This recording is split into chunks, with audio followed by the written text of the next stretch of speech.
Hello, opisina po ito ni Sir Rapi Tulfo. May irereklamo po ba kayong mga bata? Ano pong pangalan niya? Tsaka ilang taon na po? Bata pa. Ano po yung palayaw niya? Makulit po ba talaga siya? Ano po bang ginagawa niya? Magpapasaway po ba siya ngayon? Hindi po ba siya kumakain ng maayos? Puro po ba siya cellphone? Hindi mautusan? Batugan? Ano po ba?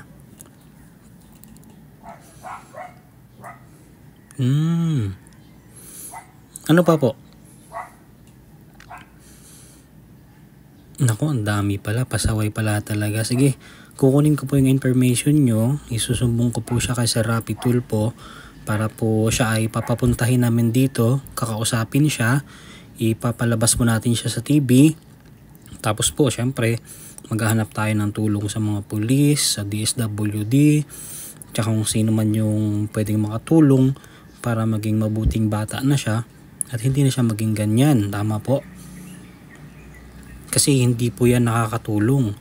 Kapag ganyan po yung mga bata, dapat minsan kailangan din natin silang ayusin. So, yun po. I-file ko na po ito sa opisina namin. Ako na pong bahala, okay? Huwag po kayong mag-alala.